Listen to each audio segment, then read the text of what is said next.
तो चलिए विश्व उपभोक्ता अधिकार दिवस के इस साल के फोकस पर एक नजर डालते हैं। आज 15 मार्च को ये एक अहम सवाल है जिसका जवाब जानना जरूरी है। ये सब शुरू हुआ अमेरिकी राष्ट्रपति जॉन एफ कैनेडी के एक विचार से जिसने एक ग्लोबल मूवमेंट को जन्म दिया। मतलब ये दिन हर उपभोक्ता के अधिकारों के सम्मान और सुरक्षा की मांग करने का दिन है। पहली चिंता की बात तो ये है कि बैंक अपनी बेसिक सर्विसेज के अलावा पैसा कैसे कमा रहे हैं। सरकारी बैंकों ने पिछले 5 सालों में थर्ड पार्टी प्रोडक्ट्स बेचकर इतनी बड़ी रकम कमाई है। इससे ये सवाल खड़ा होता है कि क्या एम्प्लॉय इंसेंटिव्स ग्राहकों के फायदे के लिए हैं?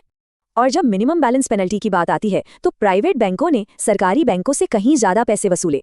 खासकर HDFC जैसे कुछ प्राइवेट बैंकों ने तो इस फीस से बाकियों के मुकाबले बहुत ज्यादा कमाई की। फाइनेंस के ऑनलाइन होने से नई चुनौतियां और नए इनोवेटिव समाधान दोनों ही सामने आ रहे हैं। जैसे नए AI tools payment gateway setup जैसे मुश्किल काम को भी बहुत आसान बना रहे हैं। तो फिर इन सब बदलावों पर रेगुलेटर्स कैसे नजर रख रहे हैं? जैसे RBI ने पाया कि मणपुरम फाइनेंस उसकी गाइडलाइंस को फॉलो नहीं कर रही थी। मामला उनके अधिकारियों से जुड़ा था।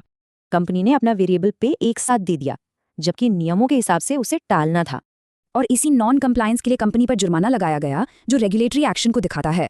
और यहीं RBI का डिजिटल पेमेंट्स अवेयरनेस वीक जैसे कदम बहुत काम आते हैं। ये सीधा साधा मैसेज कस्टमर की सेफ्टी को और बेहतर बनाने के लिए है। और ये बात हमें वापस टेक्नोलॉजी और AI के रोल पर ले आती है। इससे साफ पता चलता है कि AI एजेंट्स पहले से ही कितने कॉम्प्लेक्स फाइनेंशियल टास्क हैंडल कर रहे हैं। इस तेजी से बदलती दुनिया में कंज्यूमर राइट्स के लिए ये अगला सबसे बड़ा सवाल है।